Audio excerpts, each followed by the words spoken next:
뜬금없는 소리 같아요. 늘 구원받은 사람이라고 제가 늘 말함에도 불구하고 다시 한번 말씀드릴게요. 구원받았습니다. 여러분들은 구원받았어요. 제가 이 얘기를 왜 하냐면 성경을 읽다 보면 헷갈리는 부분이 좀 있거든. 구원을 나는 분명히 받았는데 구원을 안 받은 것처럼 말하는 성경구들이 좀 있어요. 그게 오늘 본문 말씀 중에 그 구절이 있거든요. 한번 볼까요? 어떤 거냐면 오늘 본문 빌립보서 2장 12절 그 하반절만 한번 읽어볼게요. 한번 읽어보겠습니다. 시작. 예, 두렵고 떨림으로 너희 구원을 이루라 이렇게 표현하고 있어요. 구원을 이루라. 여러분 구원을 이루란 말은 무슨 말이에요? 구원 받았다 안 받았다? 아니잖아. 헷갈리잖아. 구원 받았으면 구원 받았다라고 말하는데 구원을 이루래. 계속해서 이루래. 헷갈리기 시작해. 이게 구원 받았단 말이야 안 받았단 말이야? 잠깐 지워주시면 돼. 안 보여. 예. 이게 받았다는 말이야 안 받았다는 말이야? 이게 헷갈리기 시작해요. 구원을 받았어요. 여러분들은 분명히 받았어. 근데 오늘 본문 말씀 보니까 두렵고 떨림으로 너희 구원을 이루라 이렇게 말하고 있어요. 이게 무슨 말이냐? 구원은 두 개라는 소리예요. 무슨 말이냐? 우리는 구원 그러면 내가 예수 믿고 구원 받으니 천국 갈 거야 라는 것만 생각하잖아요. 근데 성경이 말하는 구원은 두 개야. 뭐냐면 내가 예수 그리스도를 하나님의 아들로 믿고 나의 죄를 다 짊어지시고 십자가에 못 박혀 돌아가시고 3일 만에 부활하신 뒤에 내게 그분을 믿으면 구원을 주신다는 약속이 있기에 그걸 믿고 내가 구원을 얻은 거예요. 이건 우리가 알고 있는 구원이죠. 그런데 여기서 말하는 구원을 이루라 이 말은 아직 오지 않은 구원을 말하고 있어요. 무슨 말이냐? 구원은 뭐냐면 우리가 예수 믿다가 천국 갈 수 있어요. 세상을 떠나면 천국 가죠. 그건 완전한 구원은 아니야. 왜냐하면 온전한 구원은 뭐냐면 예수님이 재림하시고 내 영혼뿐만이 아니라 내 육신도 부활하는 날이 와요. 그것을 온전한 구원이라 그래. 그러니까 우리는 예수님 재림 오시기 전에 세상을 떠나면 영혼만 구원받는 것이지 육신은 이 땅에 있는 거예요. 그런데 예수님 재림하는 날은 육신도 부활한다. 이것이 완전한 구원이거든. 근데 성경은 그 온전한 구원을 이루라라고 표현하고 있는 것이다 라는 거예요. 그러니까 구원은 두 가지야. 이루어진 구원, 이루어질 구원. 두 가지라는 소리예요. 여기서 말하는 구원은 앞으로 이루어질 구원을 이루라라는 거예요. 그래서 구원을 얘기할 때는 이렇게 말해요. 이미, 그러나 아직. 무슨 소리예요? 이미 구원받았어 나는. 그러나 아직 온전한 구원은 아니야. 그래서 이미, 아직은 아니다라는 거예요. 이미와 아직 사이에 우리가 있는 거야. 그게 현실이야. 그러니까 우리가 예수 믿다가 돌아가시면 천국 가는 건 확실한 거예요. 그건 분명히 있어. 그러니까 구원을 받은 거는 확실하다라는 것인데 오늘 제가 이 부분을 얘기할 때 적절한 예인지 모르겠지만 이렇게 설명할 수 있을 것 같아요. 나무가 있죠. 산에 보면 큰 나무가 있어요. 그런데 나무 보면 묘목이 있어. 조그만 나무. 그렇죠? 묘목도 나무예요, 아니에요? 나무야, 묘목도. 생명이 있죠. 똑같은 생명 있는 나무야. 그런데 그 묘목은 큰 나무로 우리가 가꾸어야 되는 거야. 물도 주고 그리고 약도 치면서 잘 키워놔야지 나중에 큰 나무가 되는 거 아니에요? 구원이 그런 거야. 우리가 받은 구원은 묘목과 같은 거야. 그런데 이루어져야 될 구원은 뭐냐면 이 묘목을 잘 키워내야 되는 거야. 이거 우리가 좀 어려운 말인데 아까 지금 잠깐 띄었다 말한 게 있는데 구원을 설명할 때 여러 가지 단계로 말해요. 구원을 9단계, 즉 9가지 서정이라고 표현하고 있는데 우리 교단 같은 경우는 구원을 4단계로 말해요. 중생, 성결, 신유, 재림 이렇게 표현해. 그런데 칼빈이 주장한 책들을 보면 그 중생 부분을 세밀하게 또 나눴어. 그걸 9단계거든요. 그래서 제가 그 9단계를 좀 설명해 드리려고 그래요. 구원의 서정은 뭐냐면 좀 요즘 쓰지 않는 말인데 순서와 과정을 서정이라고 해요. 그런 말을 써요. 아까 띄워놨던 거 다시 한번 띄워주시겠습니까? 9단계가 뭐냐면 소명, 중생, 회심, 신앙, 칭의, 수양, 성화, 견인, 영화. 이게 구원의 단계야. 우리가 볼 때는 구원의 단계 복잡한지 몰랐지 뭐야. 알고 보니까 굉장히 복잡한 거야 구원의 단계가. 이거를 칼빈이 쪼갠 거야. 계속 쪼개가지고 우리에게 알려주고 싶은 거예요. 어떤 거냐면 이런 거예요. 소명이라는 게 있어요. 소명이라는 건 뭐냐면 영어로 콜링이라고 그래요. 콜링. 예, 괜찮습니다. 이제 지워주세요. 예. 영어로 콜링이라고 그래요. 소명은 뭐냐면 내가 구원받기 위해서 내가 노력해서 받는 게 아니야. 구원은, 그렇죠? 하나님이 나를 불러주신 거야. 이걸 소명이라 그래. 그러니까 여러분들 여기 앉아있는 건 우연히 내가 마음에 감동이 와서 온 게 아니에요. 내가 갑자기 예수를 믿고 싶어서 온 게 아니야. 그 모든 배후엔 누가 있냐면 하나님이 계시는 거예요. 성령님이 여러분들 불러주셨기 때문에 여기 있는 거지. 아무리요 사람이 유하고 착해도요 붙잡아 놓고 예수 믿자 해도 안 믿어. 사람들은 아무리 우리가 설득한다고 안 믿는 거야. 여러분들이 오신 것 자체가 이미 구원이 시작되는 거야. 하나님이 부른 거야. 이걸 소명이라 그래.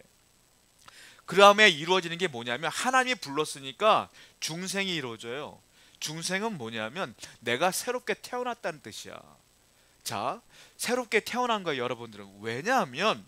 왜냐하면 우리는 원래 죄인이기 때문에 이게 죄인지 이게 죄가 아닌지를 몰라요. 그렇죠? 죄인이기 때문에 몰라. 새롭게 태어나야 이게 죄인지 죄가 아닌 줄 아는 거예요. 그 하나님이 불렀다는 건, 선택하여 불렀다는 건 이미 중생이 시작되고 있는 거예요. 여러분들에게. 그래서 여러분들은 이 교회에 와서 하나님께 예배하는 순간부터 아, 이게 죄구나, 이게 죄가 아니구나 라는 걸 분별할 수가 있어요. 그건 뭐냐면 내 안에 새로운 생명이 시작됐다는 거예요.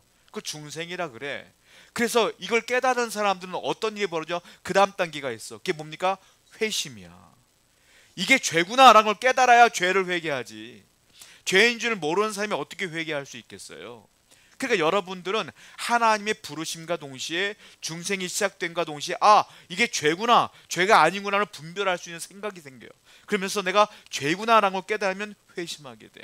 회심은 뭐냐? 방향 전환이에요. 예전에는 내가 내 맘대로 쾌락을 위해 내 뜻대로 살았다면 이제는 말씀이 들어오니까 하나님의 뜻을 알게 되니까 가다가 멈추게 돼. 아, 이렇게 되면 안 되지 하고 하나님을 바라보게 되는 거예요. 이게 회심이다라는 거죠. 그 회심의 역사가 일어나게 되는 거예요. 그럼과 동시에 무엇이 시작되냐면 신앙생활이 시작되는 거예요.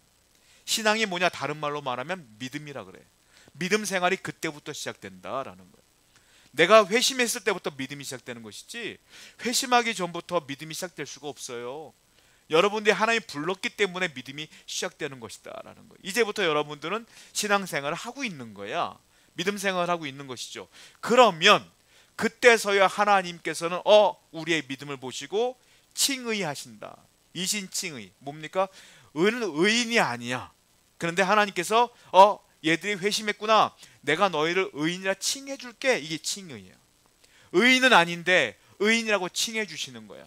그 천국을 우리에게 선물로 주시는 거예요. 그러면서 어떤 일이 벌어지냐면 하나님이 우리를 자녀 삼아 주시는 거야. 이걸 뭐라 그래? 수양이라 그래. 수양, 자녀로 삼아 주신 거예요. 여기까지가 이루어진 구원. 여기까지가 여러분들이 다 경험한 거예요. 이제 여러분들은 하나님의 자녀예요, 아니에요? 자녀야. 하나님이 여러분들을 자녀 삼아 주셨어. 여기까지는 뭡니까? 구원이 이루어진 거야. 우리에겐 이 구원이 이루어졌다. 성경을 보겠습니다. 로마서 10장 9절부터 10절이에요. 시작.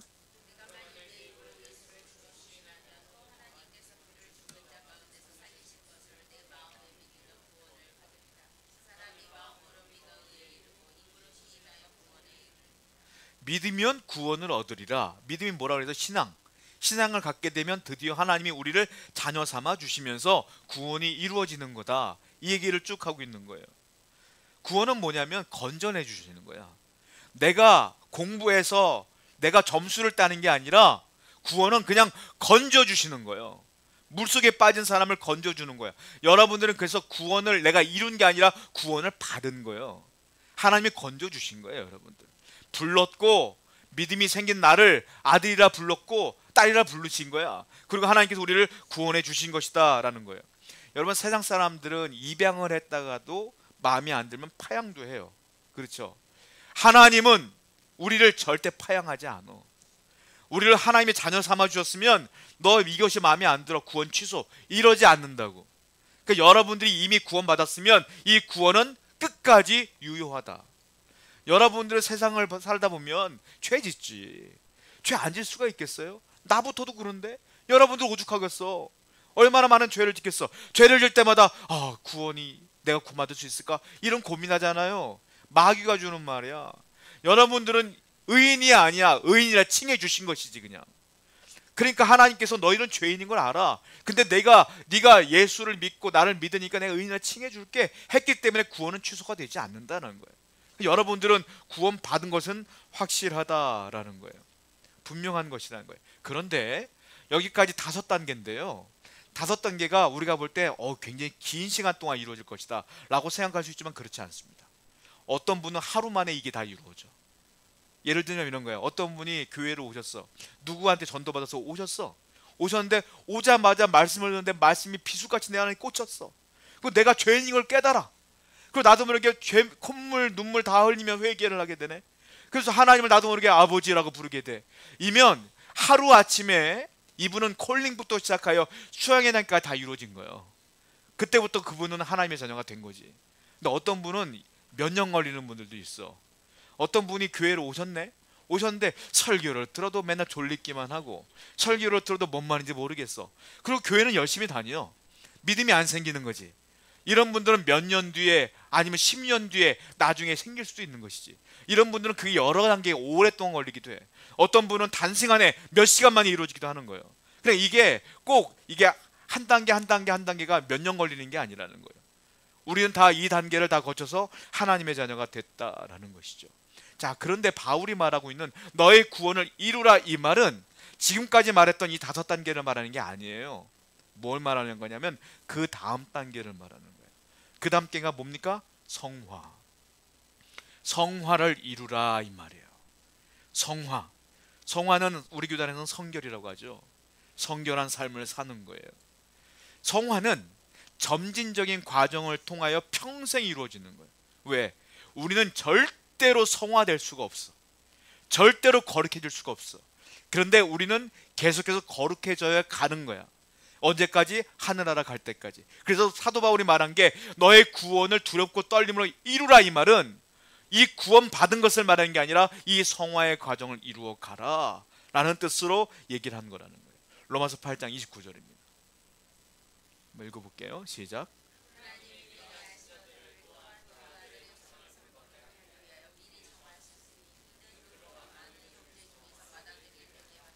아들의 형상을 본받게 하기 위하여 미리 정하셨대. 아들은 누구예요? 예수님. 예수님을 닮게 하기 위해서 미리 정했대. 미리 정한 사람 누구야? 우리를 불러주신 거야. 그러니까 우리를 불러주신 것은 구원을 주심과 동시에 무엇하라? 예수님을 닮아가라. 이걸 다른 말로 성화, 성결, 거룩 이렇게 표현하고 있는 거예요. 우리의 거룩은 뭐냐면 예수님을 닮은 데 있어요. 우리 목표치가 어딜까요? 에베소서 4장 15절입니다. 시작.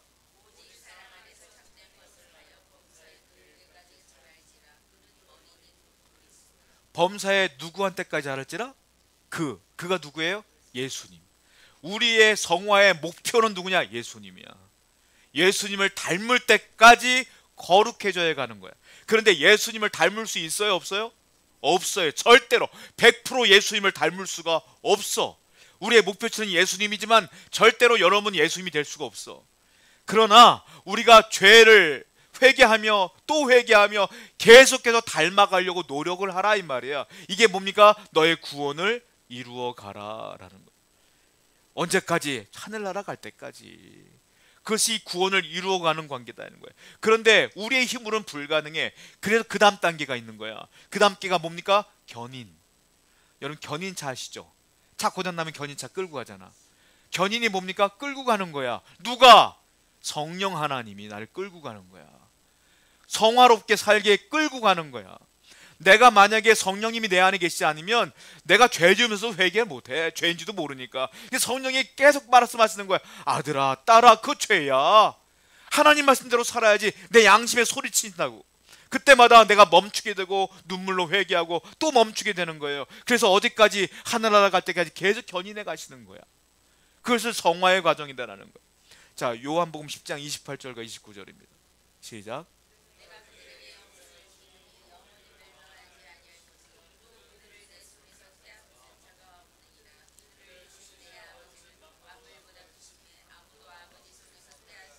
아무도 아버지 손에서 우리를 빼앗을 수가 없대. 하나님은 여러분들을 구원해 주셨어요. 이미 여러분들을 안고 계시는 거야. 근데 아무도 이 하나님의 손에서 여러분들 뺏을 수가 없어. 마귀가 아무리 유혹하고 미혹해도 하나님의 손이 더 커. 그러니까 여러분들이 빼앗을 수가 없는 거야. 근데 이걸 역할을 감당하는 분 누구냐? 성령님이 우리를 그렇게 꽉 붙들고 계시기 때문에 이게 가능한 거예요. 이게 얘가 될지 모르겠어요. 제가 우리 두 애를 키우면서 애기 때, 애기들은 잠을 많이 자잖아요. 외출 한번 나갔다 오면 늘 자, 이 두 녀석이. 그럼 저는 어떻게 하냐면은, 한 녀석, 큰 녀석은 오른팔에, 작은 녀석은 왼팔에 안아. 그리고 이제 집에 가는 거예요. 이렇게 안고 가는 거예요. 그럼 처음에는 지들도 무서우니까 제 목을 꽉 껴안고 있어요. 그러다가 지 잠들면 어떻게 스르르 풀지. 그때 어떻게 나는 더 세게 안아, 떨어뜨릴까봐 꽉 잡어 나는. 그리고 집에까지 안전하게 가는 거지. 이번 견인이 뭐냐면, 여러분들이 연약하기 때문에 하나님의 손을 놓을 수도 있어. 하나님은 절대로 안 놔. 그러면 어제까지 천국 갈 때까지 안 놓으신다는 거예요. 이게 견인이야. 그러니까 얼마나 하나님의 은혜가 있어요. 여러분들이 아무리 부족하고 연약할지라도, 아무리 무너지고 쓰러질지라도 하나님은 손을 절대 놓지 않아. 아들아 딸아 일어나야지 하고 하나님께서 말씀을 주시는 거야. 어느 날 교회 갔더니 말씀이 내 안에 들어와. 다시 힘을 내는 거지. 기도했더니 응답이 와. 다시 힘을 내는 거예요. 그렇게 하나님은 언제까지 평생 여러분들을 이끌어 가신다라고 하는 거예요. 그러면서 어제까지 구원의 완성, 영화, 이게 구원의 완성이에요. 여기까지 하나님이 이끌어 가신다. 이게 구원의 완성이다. 9단계다라고 말씀하시는 거예요. 자, 성경을 보겠습니다. 빌립보서 3장 21절 말씀. 시작.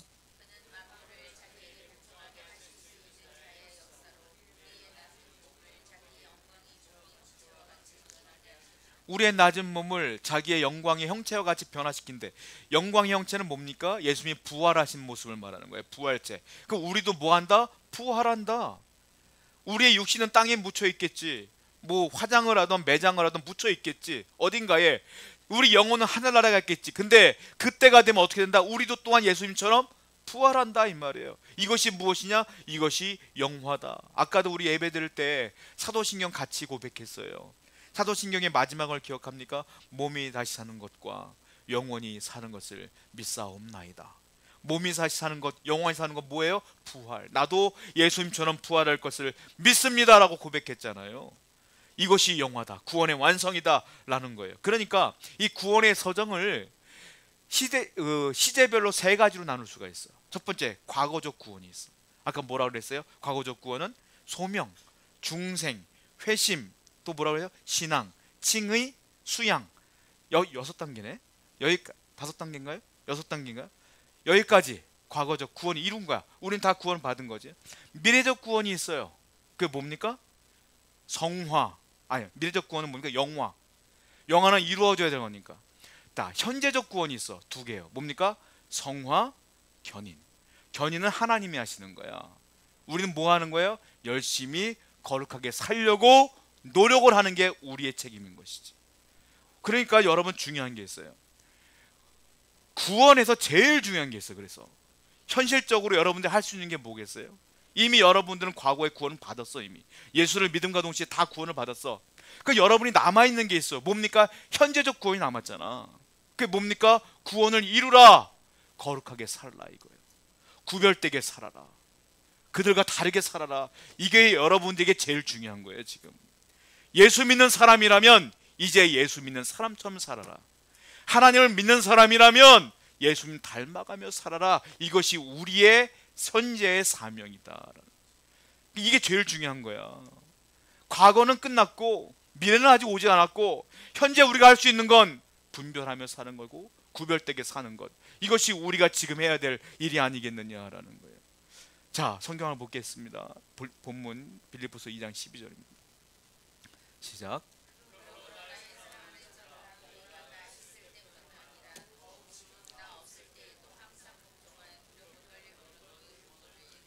그러면 어떻게 현재적 이 성화의 과정을 이루어갈 수 있겠느냐라는 거예요.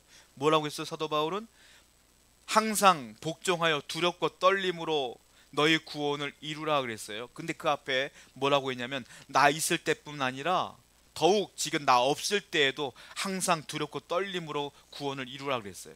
이게 무슨 말이냐? 빌립보 교인들이요, 사도 바울이 지금 감옥에 있는 상태거든요. 사도 바울이 있을 때는 거룩해 보였어. 사도 바울이 있으니까 거룩한 척을 했던 것 같아.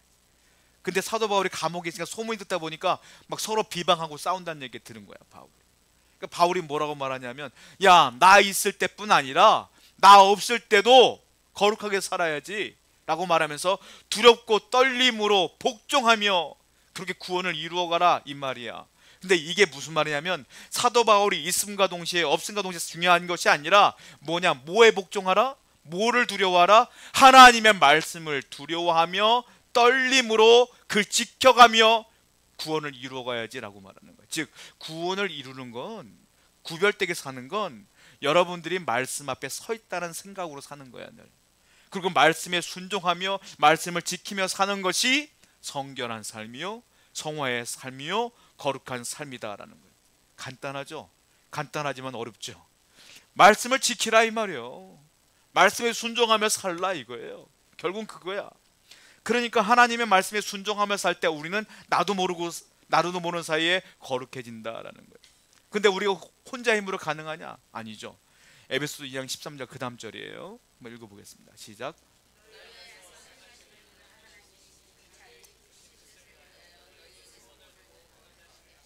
너희 안에서 행하시는 이는 누구라? 하나님이시니. 이 하나님은 누구를 말하냐? 성령 하나님을 말해. 그러니까 성령 하나님 우리를 돕는다. 그러니까 말씀을 지킬 수도 도우니까 그 성령의 음성에 귀를 기울이면서 그 말씀을 듣고 순종하며 살아야 구원을 이루어가는 것 아니겠느냐라는 뜻으로 얘기를 하고 있어요. 한마디로요, 여러분들이 구원을 이루어가는, 성화의 과정을 이루어가는 가장 간단한 방법이 있어요. 무엇이냐면, 여러분들이 어떤 화낼 상황이 벌어진다거나 여러분들이 어떤 죄질 상황이 벌어진다거나 그럴 수 있잖아요. 그때 항상 그렇게 생각하셔야 돼. 이 상황에 예수님이라면 어떻게 하셨을까? 우리의 닮아가는 목표는 예수님이니까 예수님이라면 어떻게 했을까? 화냈을까? 짜증냈을까? 죄 졌을까? 그 고민을 해보라는 거야. 예수님이라면 안 했을 것 같으면 나도 안 해야지. 예수님이 할 것 같으면 해. 근데 예수님이 했겠어요, 그거? 그러니까 항상 우리는 예수님이라면 어떻게 했을까라는 것들을 늘 고민하며 사셔야 돼. 2013년도에 영화 한 편이 있었어요. 링컨이라는 영화 있었어요. 그 링컨의 주인공이 있는데 영국의 배우였던 다니엘 데이 루이스라고 하는 영국 배우인데요. 감독은 스티븐 스필버그 감독이었어요. 이 감독이 이 배우를 섭외하기 위해서 8년을 공을 들였어. 근데 이 배우가요, 대감독인데도 불구하고 8년 동안 거절을 했어요. 그 위대한 인물을 제가 따라할 수가 없습니다 라고 계속 거절을 한 거야. 8년 만에 승낙을 해요. 대신에 이 스필버그 감독에게 부탁을 해요. 감독님, 제가요 하긴 하는데 1년만 더 시간을 주실 수 있겠습니까? 왜? 그랬더니만 제가 1년 동안 링컨을 공부하고 제가 이 배역을 하길 원합니다. 했어요. 그 다니엘 데이 루이스가요 1년 동안 어떤 공부를 하냐면, 이 사람이 영국 사람이거든요. 영국 억양을 다 빼는 훈련을 1년 동안 하는 거야. 영어에서 영국 억양을 빼고 링컨의 고향이었던 일리노이, 인디애나, 켄터키 억양을 섞어가면서 그 영어 발음을 계속 연습을 하는 거예요, 1년 동안. 그리고요, 링컨처럼 행동하려고 하고 사고를 하려고 하고 링컨의 전기를 다 읽어봐요. 그리고 말투도 따로 해봐. 그리고 편지를 쓰거나 문자를 보낼 때 이 사람 이름으로 쓰지 않고요, 링컨의 이니셜이었던 에이브라함 링컨 A를 딱 써서 보내요. 내가 링컨이다 라는 뜻으로 보내는 거야. 1년 동안 그런 훈련을 해. 결국은 나중에 1년 뒤에 딱 배역을 받고 영화 촬영을 딱 하는데 누가 봐도 링컨인 거야. 너무 닮은 거야. 이 사람이 영화를 끝난 뒤에 상을 받는데, 우리가 잘 알고 있는 아카데미 나무주연상 받고, 영국의 아카데미 또 나무주연상 받고, 또한 모든 상이란 상은 다 휩쓸어요. 너무 훌륭하게 연기를 했다는 거죠. 저는 그런 생각을 해봐요. 한 배우가 한 인물을 닮아가기 위해서 그렇게 노력해서 훌륭한 연기를 펼쳤는데, 나는 과연 예수님을 닮으려고 얼마나 노력했을까? 이런 고민을 해봐요. 여러분들은 예수님 닮으려고 얼마나 노력을 했나요? 하고 싶은 대로 하다가 필요할 때마다 하나님 도와주세요라고 말하고, 하나님 이거 왜 안 주세요라고 원망만 하고, 과연 저와 여러분들은 예수님을 위해서 얼마나 노력했냐는 거예요. 성화롭게 거룩하게 살려고 얼마나 노력했냐는 거예요. 회개할 것 투성이에요. 우리는 하나님께 뭘 요구할 자격도 없어. 그러니까 항상 바울이 말한 것처럼 구원을 이루어가려고 우리는 노력을 해야 될 줄 믿습니다. 예수님을 닮아가는 것이 우리의 목표가 되어야 돼요. 그러면 예수님을 우리가 닮아가며 거룩해진다면 누구에게 영광이 되겠어요? 하나님께 영광이 되는 거예요. 두 번째, 우리도 기뻐. 여러분, 우리가 거룩해지면 삶을 살면 나도 기뻐요. 여러분들이 신앙인으로서 죄 짓고 살면 마음이 얼마나 찝찝하겠어. 그래서 내가 거룩하게 살면 나도 기뻐. 나만 기쁘나? 나를 보면서 주위 사람들도 하나님을 보는 거예요. 제가 예수 믿더니 변화됐구나, 예수 믿더니 저렇게 바뀌었네 라고 하면서 그들도 마음이 움직이기 시작하는 거예요. 아, 나도 교회를 다녀볼까? 예수를 믿어볼까? 그러니까 내가 변하면 하나님도 기쁘고 나도 기쁘고 주위 사람들에게도 복음이 전파되어지는 것이다. 얼마나 좋아요.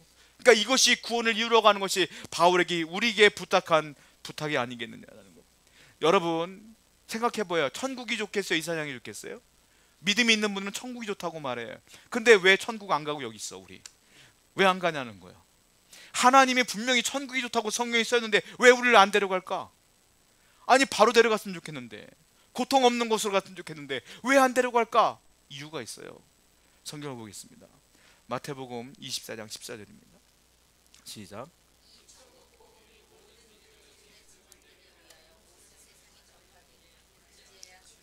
이 천국 복음이 온 세상에 전파돼야 그제야 끝이 온대. 그제야 재림이 온다는 거야. 근데 이 천국 복음을 누가 전하겠어? 예수를 믿은 사람이 전하겠지. 하나님을 믿는 사람이 전해야 될 거 아니에요. 그러니까 우리가 여기 있는 거야. 어떻게? 입으로 전해야 되고, 두 번째, 입으로 전하는 것도 중요하지만 더 중요한 게 있어요. 삶으로 전해야 돼. 여러분들이 입으로 예수 믿어라 예수 믿어라 하지만 삶이 엉망진창이면 누가 믿겠냐고. 여러분들이 말을 안 해도, 여러분 예수 믿으라는 말 안 해도 여러분들이 거룩하게 살면 그들이 스스로 마음이 움직이지. 그러니까 구원을 이루어가는 것이 얼마나 중요하겠냐는 거예요. 바울은 빌립보 교인들에게 호소합니다. 빌립보서 2장 17절부터 18절에 읽어보겠습니다. 시작.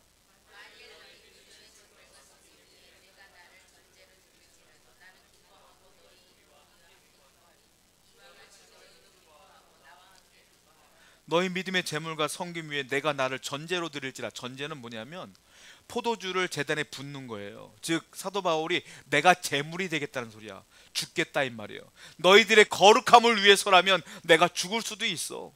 너희가 구원을 그렇게 이루어갈 수만 있다면 나는 여기서 죽어도 여한이 없어. 이게 바울의 마음이고 하나님의 마음이에요. 하나님이 요구하고 있는 마음은 여러분들이 거룩하게 살기를 원하는 것이다. 구원을 이루어가는 모습이다라는 거예요. 빌립보서 2장 15절부터 16절 그 다음 절 한번 읽어볼게요. 시작.